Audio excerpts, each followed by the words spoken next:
almost found the light. La la la la la la. We almost found the light. We almost found the light. And we'll get there one day. Thank you. Thanks.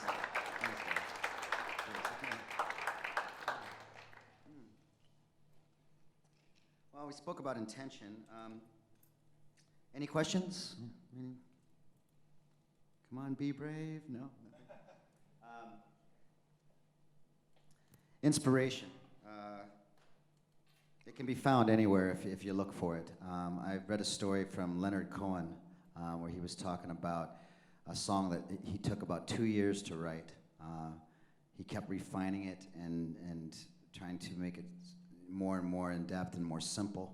He said he strives to simplify things. It's really easy to complicate things, not only just with lyrics or melodies or arrangements, but sometimes in production. Any of you that work in Pro Tools or using Logic or what have you, I'm a Logic guy, but I started off in Pro Tools when it first came out. You know what I'm talking about. It's really easy to keep stacking stuff and going, oh my God, there's so many toys to play with. In the old days when we were recording with, the very first thing we did as kids, I think, the people that are my age, we had 2 cassette recorders, and we would play the guitar and sing into one cassette recorder, and then we'd push play and record with the other cassette recorder and play a keyboard part, and then we would do the same thing back and forth to where it was just all hiss at the end. It was just shh, white noise, but you could hear the song in there a little bit. But now with the digital world, it's a gift, and it can also be a curse if you don't be its master. Oftentimes, you can stay up for 3 days working on a drum beat, for example, the hi-hat sound or the snare drum sound or drum fills, and you get lost in that sometimes, and you forget why you were writing that song in the first place. I've always found that the initial inspiration is when you first pick up an instrument and you start playing a chord progression. Like, I'll just make up something now, something like that.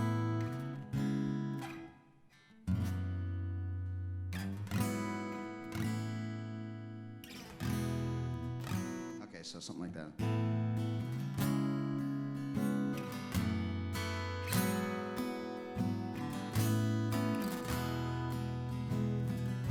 Okay, so the most joy I get out of writing is like trying to come up with a melody over that, like right now, like the first thing you can come up with on the top of your head. And it's usually cheesy or corny or terrible, but one of my favorite art forms in the world, other than music, is films. And I studied screenplay writing, and what you find is that when you first write a first draft, it's terrible. It really is bad, and all the lines are cheesy and corny, and you just write, I love you too. But then you try to figure out, how do you say I love you in a different way? You could push somebody away because you're afraid they're gonna hurt you, right? That's a form of I love you, because I care about you so much that if I let you into my world, you could destroy me. You could destroy my heart, you could destroy my soul. So that's another form of saying I love you. You could build somebody a castle or a house, or do something kind for them or their family. That's another way to say I love you. There's lots of ways to say that. There's lots of ways to say I hate you as well. So, so if you go, for my pride, so the road I know, take it all away. So that would be my first idea, right? And then how do I make that? So, and I'm just mouthing vowels and sounds. I'm not even saying anything.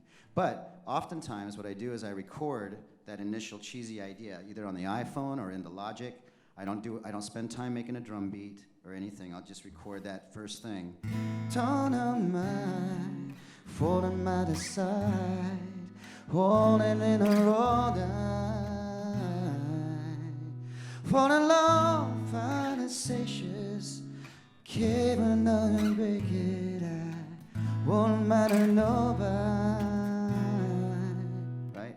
And then you go back and listen to that, and you listen to what the vowel sounds you were making, and you often find that you're actually saying something in there. It's just not eloquent yet, or it's not articulated.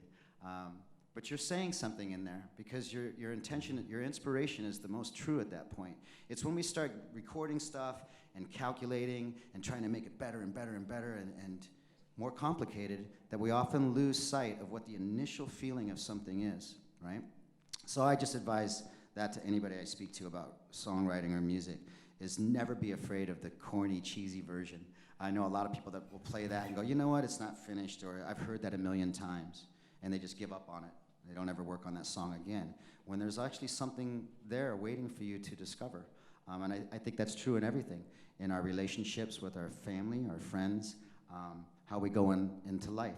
You can go into a bar, for example, and order a drink from a bartender, and he gives you a drink and you can drink it waiting for your friends.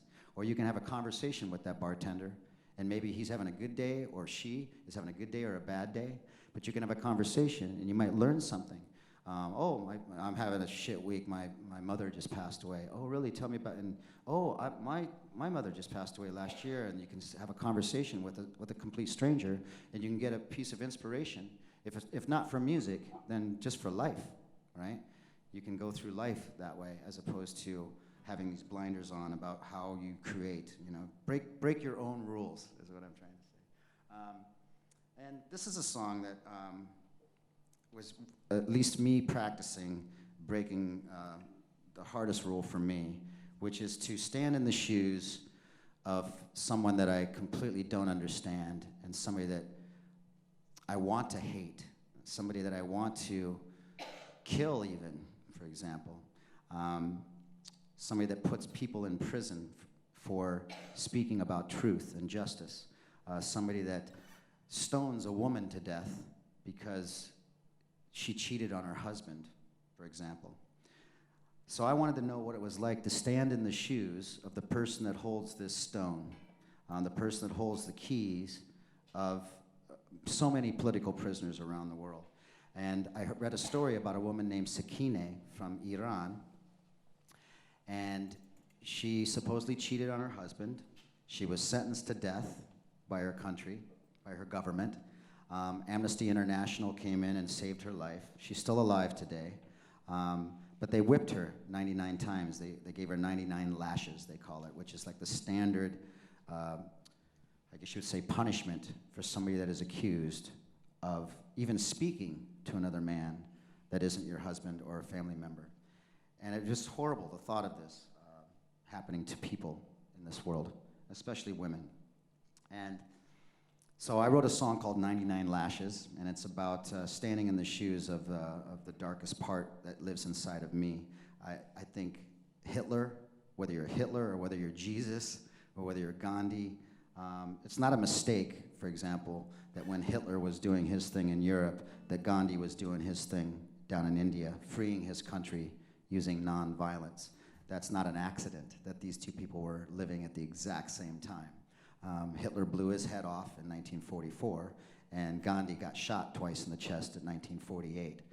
But they lived at the same time. One was practicing love and compassion and nonviolence, and the other one was practicing the exact opposite. But that's what the world is. It's about balance, right? So this is a song about me trying to at least delve into that dark side.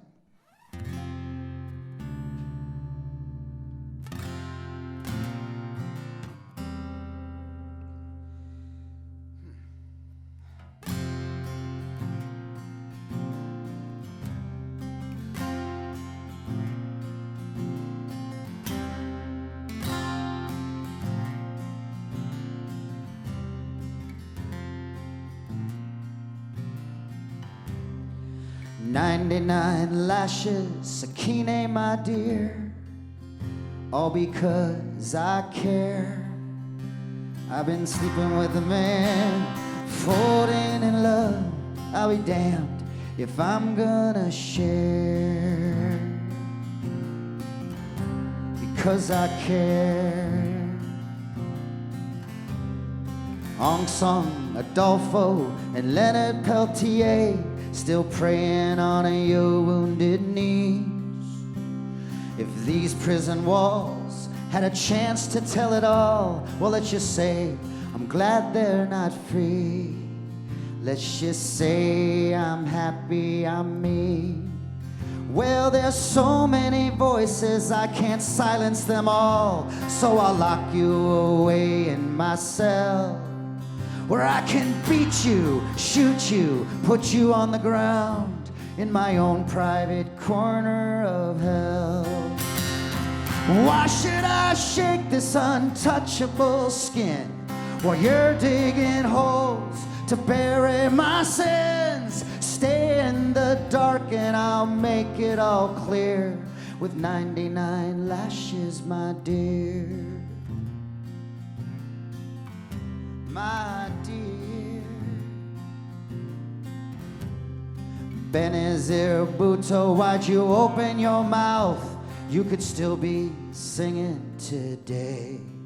Instead you bled for the hearts that still dare to dream under the flag that covers your grave, under the flag that whispers your name. Well, so many voices, I can't silence them all, so I'll lock you away in my cell, where I can beat you, shoot you, put you on the ground in my own private corner of hell.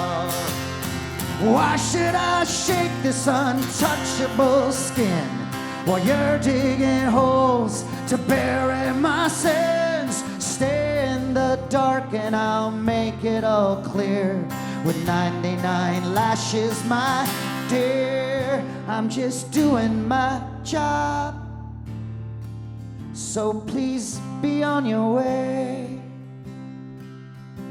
Just close your eyes and I'll make sure your dreams never see the light of day.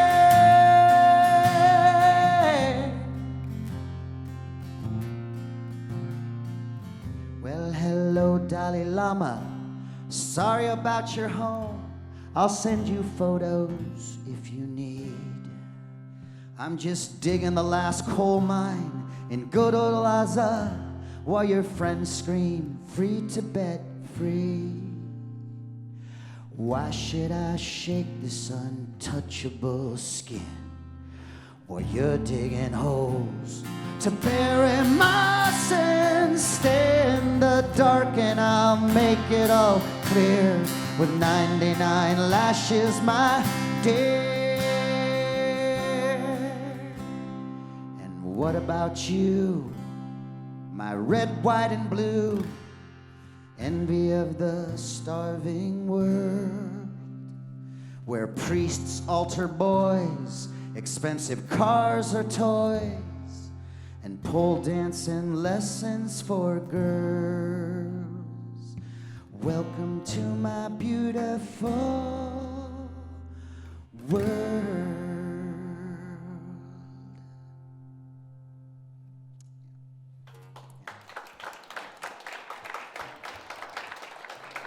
Thank you very much. So that's just a small example of taking a true story that you read or hear and trying to turn it into music. And the music is kind of hopeful, right? The actual guitar, the chord changes, and the rhythm is hopeful, because if you try to sing those kind of lyrics to even more depressing, dark music, at least for me, would be over the top. If I was in a metal band or something like that, it would be a total different story. But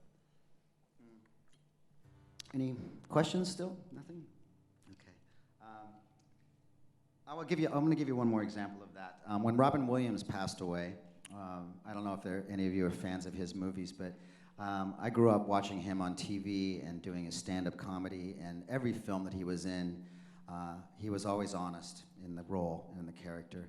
And he spent, I would say, 90% of his career trying to bring us laughter, trying to make us see the lighter side of life, or to find joy within pain.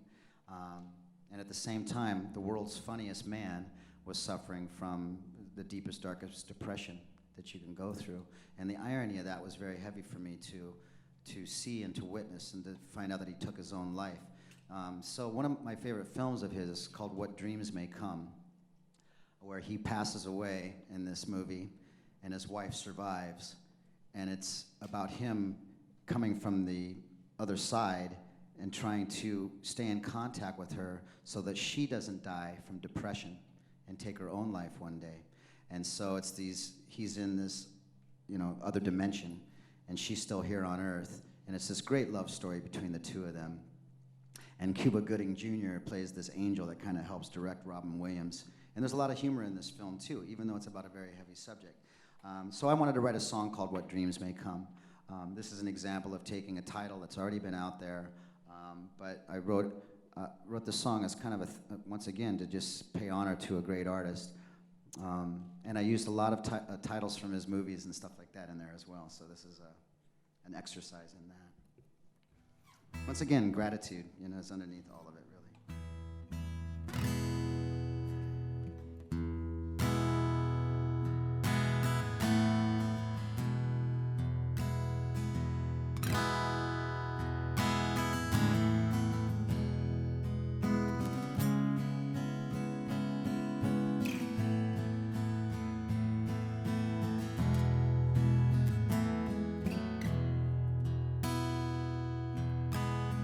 Good morning, Vietnam.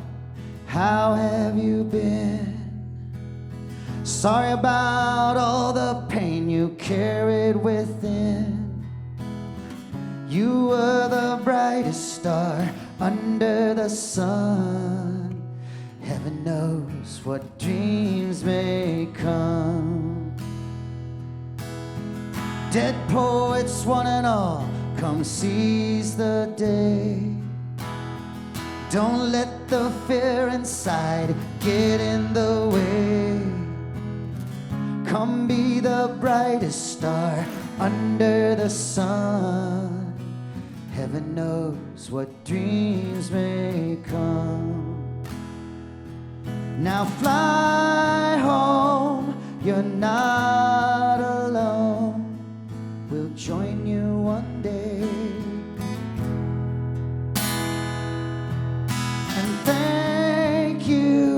For all the truth you gave away, away.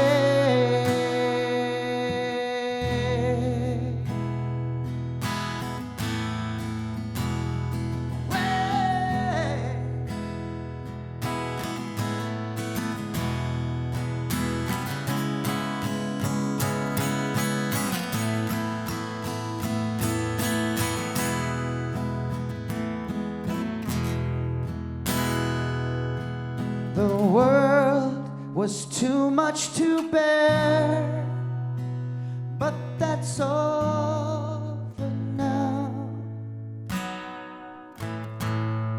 And you live high in our hearts. You're never coming down, down. Good night, our sweet prince, you gave all you could. You turned them upside down in Hollywood. You're still the brightest star under our sun. Heaven knows what dreams may. Heaven knows what dreams may. Heaven knows what dreams may come.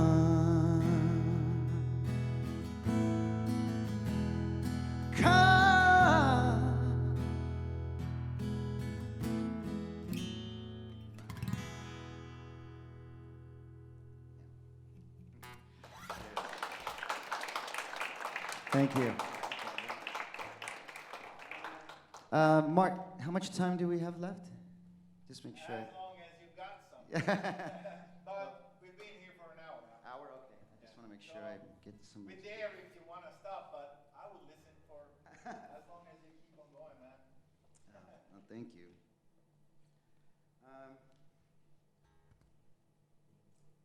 Let's see. A lot of different stuff I could go over.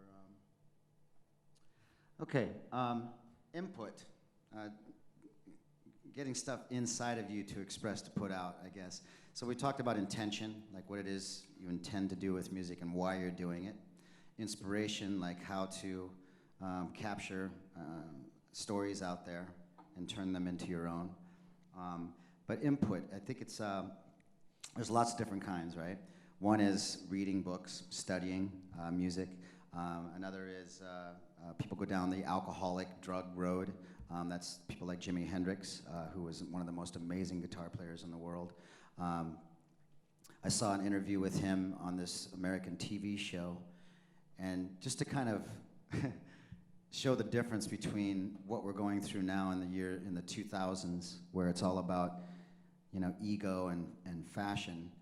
You have people like Kanye West coming out and saying he's the greatest thing next to Jesus and he's the best musician in the world, and saying all these really boastful things because it gets a lot of followers or a lot of, you know, people tweeting about it or on Instagram, and gets the social media all abuzz because he's talking, what I say, talking shit, basically. But you have somebody like Jimi Hendrix, who was a real amazing talent, and not that Kanye isn't. Kanye is a really good, actually, programmer. I like some of his beats he comes up with and the music he comes up with. I just wish he'd shut up more and do music more. But then you have people like Jimi Hendrix on this TV show. He was asked, rumor is, this guy says, rumor is that you're one of the greatest guitar players in the world. What do you have to say about that?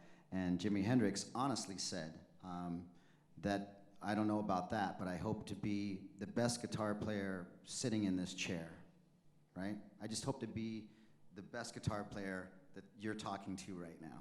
And he meant it. You could see it wasn't a line that he gave to people that are doing interviews to try to impress or try to be funny. He was very, very humble.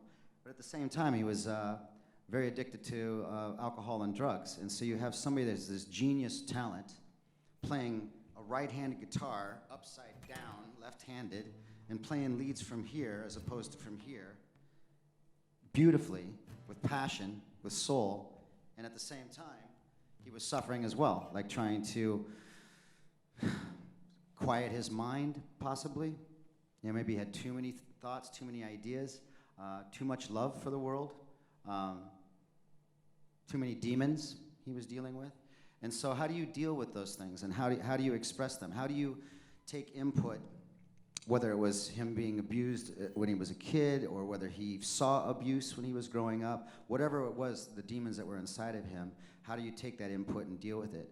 Do you deal with it through studying? Do you deal with it through living in a monastery and going away from the internet and the cell phone and having this solitude and peace? Do you do it by diving into smoking weed from the moment you wake up to when you go to bed?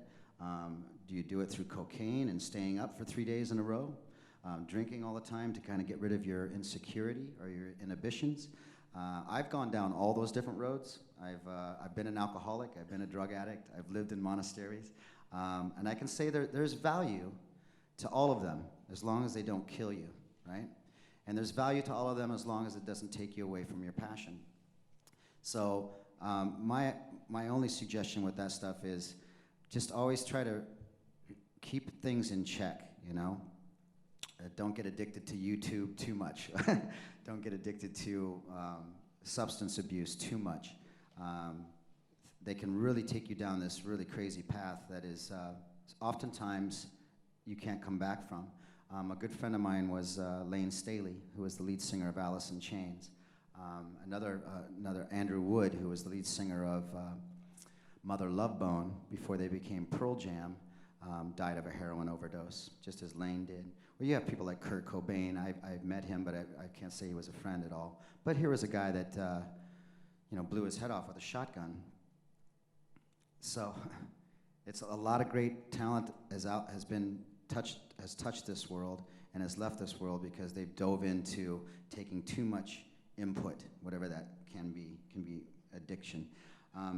So this is another song I wanted to play that's basically about that. It's called Avalanche. How do you say avalanche in Finnish? Umevyöry. What? I know. Umevyöry? Umevyöry. Umevyöry. Wow, okay. I like it. It's cool. Someone should write a song called Umevyöry. I bet they probably already have, I guess. So yeah. This is a song about that addiction, getting out of hand, so to speak. All addictions are good if you can keep them in check, is my point.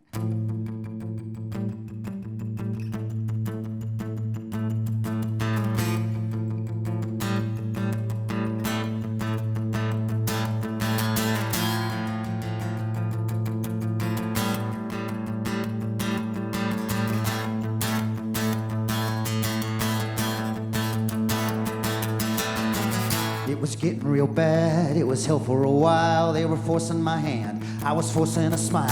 I was running on empty, trying to keep with the pack. I was saying a prayer, they would cut me some slack. Sometimes it feels like you're flying, then they throw you a wave. When you get to the shore, that's when you're gonna get safe. All the speaking in tongues, all these reasons and rhymes. Did we run out of rope for the lifeline? Hold out your hand with the olive branch. Hold on to your hats, boys. Here comes the avalanche. Here comes the avalanche. Here comes the avalanche.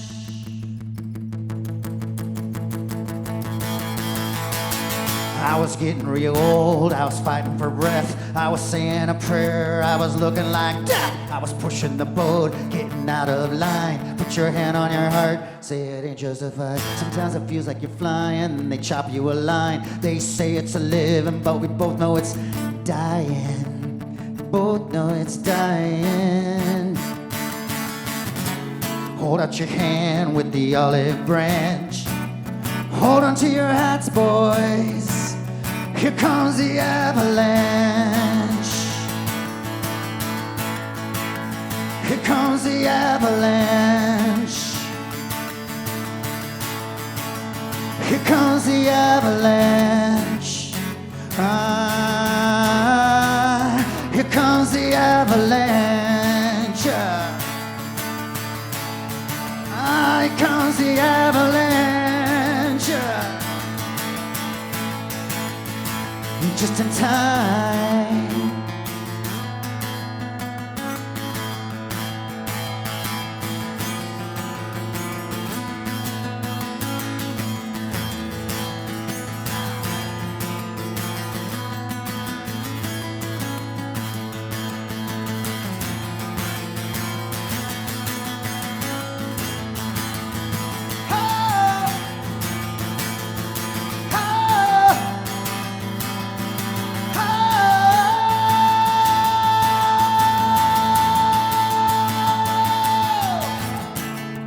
Your hand with the olive branch.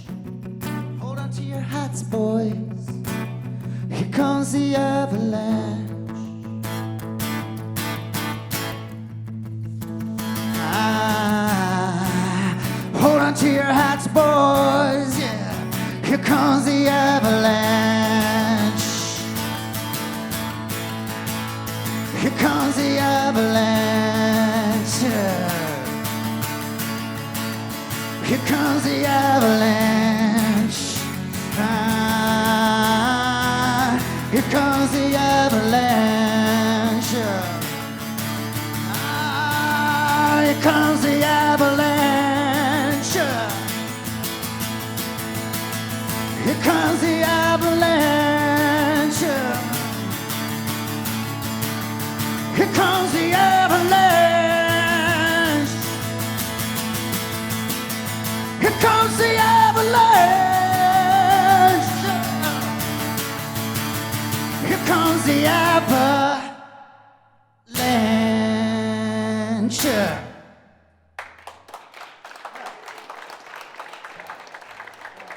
Thank you. So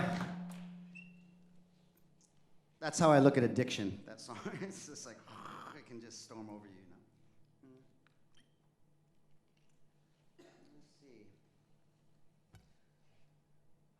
Well, a couple things. I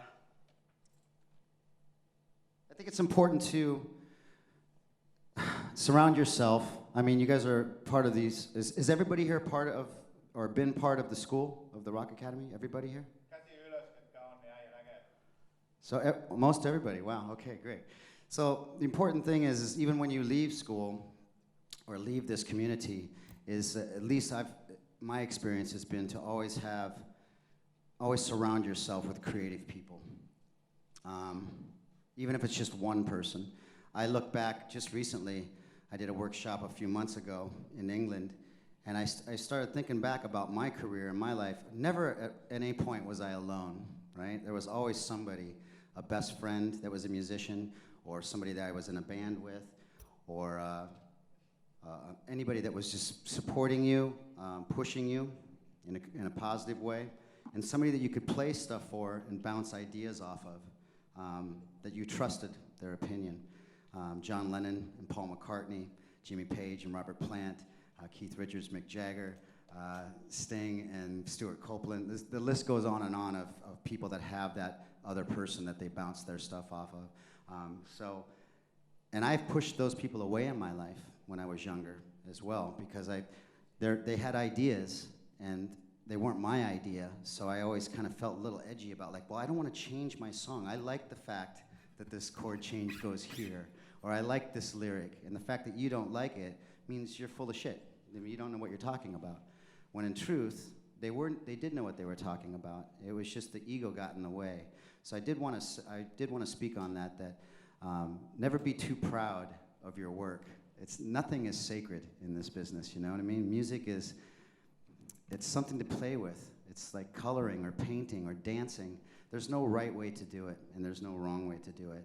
And if you're going to hurt the feelings or belittle somebody because they have some thoughts and ideas that they want to contribute, then you're really pushing away like a guardian angel in your life, somebody that's there to kind of watch over you and protect you and make sure you don't fall off the path of creativity. So I can't support that enough, to have some kind of writing partner, or at least a partner that you can not be offended by their ideas and their thoughts, and listen to them and try them out. I'm doing it again now. The band I used to play with, the history that I was telling you about before, we just made a new album. It's the first album we made in 25 years. So the last album we made is 1990, and we just recorded this record in October and November, and it comes out this June. And the same musicians that I played with back then, I pushed them all away back in 1991 when I broke the band up. And I spent 15 years not even talking to some of them, or them not talking to me. And ooh, I like that. Is that you? Oh, I like the scary. I've always wanted the scary. That was you, Mark? Sorry, Dan. No, I liked it. I was like, ooh, we're getting haunted. Sorry, man. Not at all. But now we're like, now we're back together, and we're writing songs together, sending tracks back and forth through the internet. This guy I'm talking about, who's my creative partner in this, is a guy named Brian James. He lives down in Honduras on a little island, and he runs a little nightclub on the weekend, and at night he takes the boat home and drives into his garage is in the water, so to speak. And we have the greatest time now, like not having any ego about anything, and we're actually creating music that I think is as strong, if not stronger, than stuff that we did all those years ago when we were kids, you know. So don't ever let your ego get in the way that much. It's good to have ego in this business and think, yeah, I can succeed, I deserve this, I'm good at what I do, but it's not good to have ego with being pompous or being jealous, being a dick. I don't know how else to put it. It'll get you a lot farther in this business, whether people that work in radio, work in the television, in the media, with magazines and newspapers, other artists, other musicians, club owners, sound men, people that work on the lighting. There's so many people that make a show go off or a recording work well. Engineers, studio owners, every one of those people are part of your journey, right? You're not doing this on your own ever. I don't know who built this guitar, right? But I couldn't do this without this cable, the stand, the list goes on of people that are there helping us realize our dreams. And the moment we start thinking, yeah, man, my shit don't stink, I'm the best, that's when you really lose sight of stuff. So, and you miss out on a lot of really great creative opportunities as well. So I wanted to, this is like a recording trick, something for anybody that's going through kind of a writer's block in a way. I turn stuff around backwards a lot, because I like taking advantage of the fact that the digital world allows us to do that. This is a song called Sacred Ground. I wrote this when I was living in Jerusalem, and the song I played earlier, Brave New World, it was the same, like... Let me get this capo better.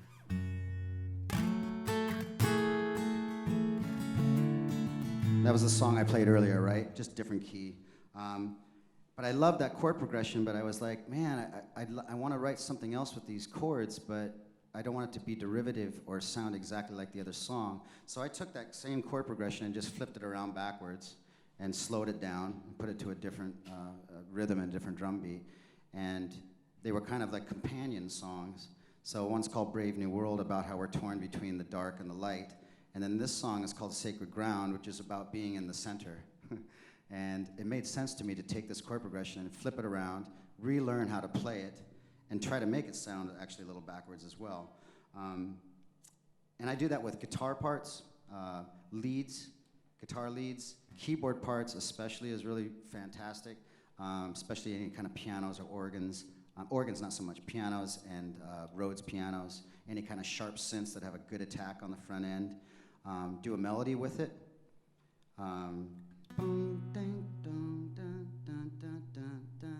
And flip it. And then, if it sounds too weird backwards, just replay it again backwards. But it makes you think out of the box. And so this is an example of a song that I learned completely backwards.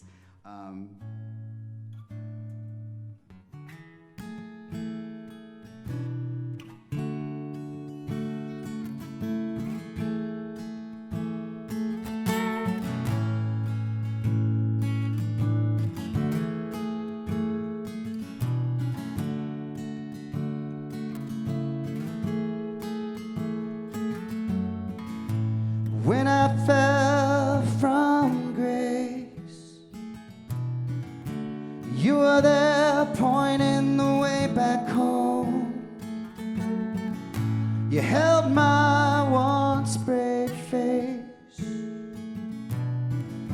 You whisper the words, you're not alone. The train to hell leaves on time. Hope you don't mind if I decide not to go. I'm never coming down from your sacred ground. This is where I live now and where I will die. How I almost fell, the devil's wishing well, but you just gave me my wings and a reason to fly. One love, one light, 1 million endless nights. Be easy on yourself. We need our strength for this one last fight. The train to love leaves on time. Hope you don't mind if I decide not to go. I'm never coming down from your sacred ground. This is where I live now and where I will die. How I almost fell, the devil's wishing well, but you just gave me my wings and a reason to fly, so they can bring on their poison and dress up their liars. Peace to mankind for a piece of a kind man's fire. You either bend or you break in this brave new world of pain. We're all one human with different names. I'm never coming down from your sacred ground. This is where I live now, and where I will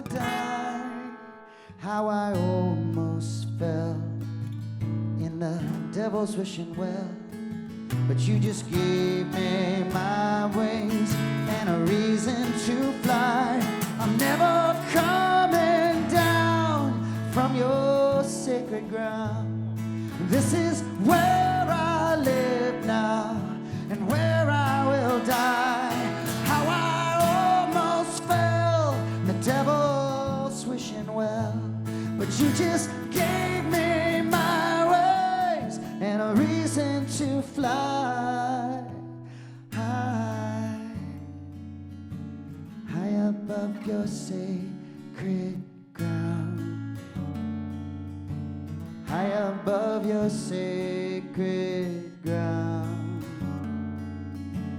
high above your sacred ground, high above your sacred high,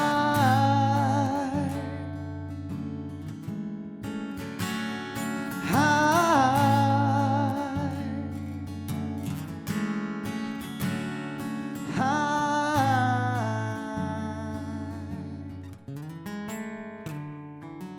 high,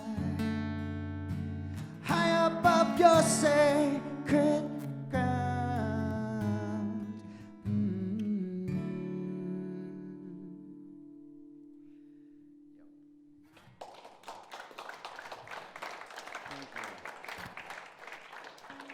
Well, does anybody have any questions, things they would like to ask about my travels or songwriting or anything at all?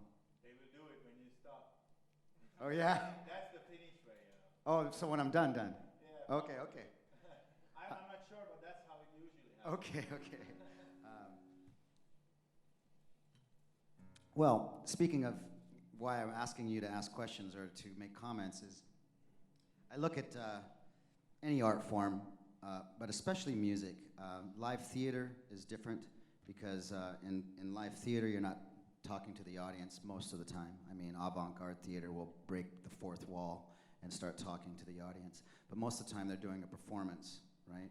That they're trying to relate to each other as actors on stage and try to not block out, but just let go or forget there's an audience there. Music is the exact opposite. You're actually there trying to perform music for them. And if you do it really well, bands like Biffy Clyro, they're not up there even putting on a show. They're just giving their heart and soul and bleeding out their throat. And, Foo Fighters, I mean, the list goes on and on of people that have really good integrity when they're on stage. But it's an exchange. And I've always found that if you don't forget that, I know that there's a stage here and I'm up higher, or the band is usually up higher, but that's, if you look at it as, we're just on stages as musicians, and it doesn't matter whether it's live performance rock and roll, or if you're scoring films, or making music for video games, whatever your craft is, whatever you're doing, it's an exchange. It's a trade of information, it's a trade of energy, right? And it's giving your heart and soul to somebody else through your work, through melody, through dynamics. You know, if you notice anything, that the thing that I do the most is I try to play around with dynamics, being really quiet and then breaking out of that and back and forth. I just happen to look at life like that. 1 minute I'm so impressed by some kind gesture or an action that somebody does, and the next minute I'm outraged by something that somebody does. I try to keep it in and not show it so much externally these days. But don't forget that, don't forget the fact that it's a trade. We're not on stage to be stars, at least I don't think we are as human beings. We're on stage only because people can see us better when you're standing in an audience. That's the way I look at it. Other than that, the audience is as important as we are as musicians. Without somebody to hear what we do, it doesn't mean anything, right? So it means something to us as an individual. And I have a lot of respect for people that don't do music commercially. They just do it at home for themselves and for their family and friends. I have a lot of respect for that as well. But you're still trading. You're still trying to give it to somebody. So don't lose sight of that. And with that being said, what was I going to say? Yeah, don't ever forget that this is supposed to be fun, the music business, people take it all too often, all too serious. You know, people take religion all often too serious. People take their favorite sports team too serious. There's so many things in this world, and if you look at how long we have on this planet as an individual, whether you believe in reincarnation, rebirth or not, this particular life that we're given is such a short amount of time in the span of all that music has been around, right? Thousands of years. So we have 20, 30, 40, if we're lucky, 50, 60 years to actually play music. People like the Rolling Stones are still playing music, and they're getting up pretty late 70s now. But that's about it, you know, when you get. And so it's important to have fun during that time period, and to always hold on to the child and the kid inside of you, like I started off talking about in the beginning. So I would like to end with a song that by Mr. Ronnie James Dio that I played the day that he passed away. This is a kind of a version, or to give you an idea of how you can adapt a song as well. But this, for me, was a funeral song for him, because the day that he passed away was very sad, because he was one of the greatest vocalists in the world, lyricist as well. And it pays tribute to, this is one of the songs I listened to growing up, and I'd like to end with some other artists that I respect very, very, very much. I want to say thank you to Tina for inviting people here in this space today, and you guys coming down. Thank you very much for listening with your heart and soul. And thanks to Mark for organizing this. If it wasn't for the hippie god back there, I wouldn't be here. I'd like to thank you for doing the monitors. I never caught your name. Oslo? Like Oslo? Osco. Okay, I got it. And everybody, the staff, everybody that's been working here on putting this together today. So thank you all very much. I read an interview with Dio, and he said that this was a song about somebody that is searching for God, or searching for enlightenment, searching for answers to why we're here in this world. And they searched the whole world looking for that answer. And by the time they got done with their search, they forgot what they were looking for in the first place. And that's what a holy diver is. That's what he explained it to in an interview. And it reminds me a lot about us as a human race.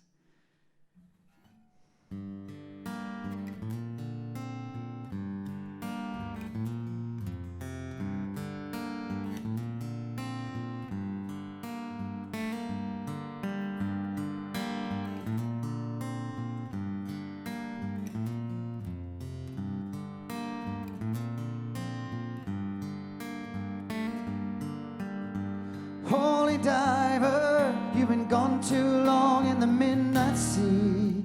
Oh, what is coming on me? Ride the tiger, you can see his stripes, but you know he's clean. Oh, don't you see what I mean? Gotta get away, holy diver.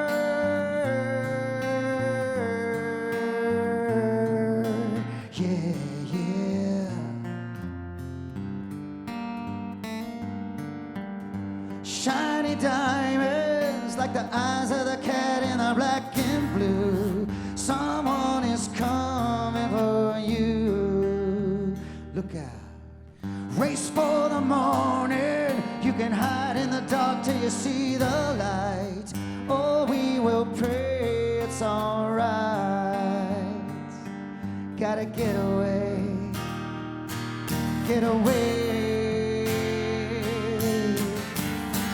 Between the velvet lies, there's a truth as hard as steel.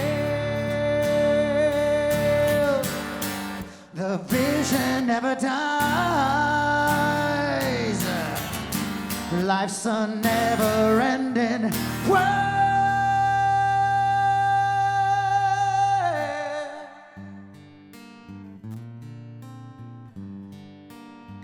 Never-ending wheel.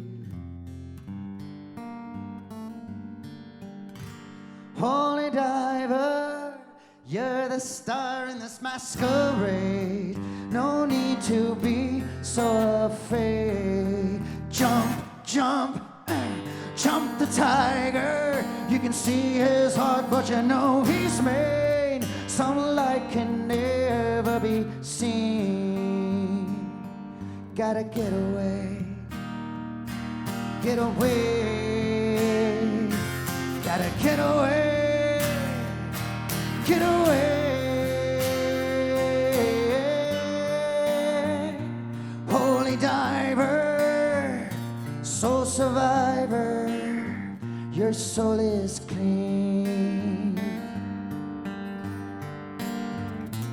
Holy diver, soul survivor, your soul is clean.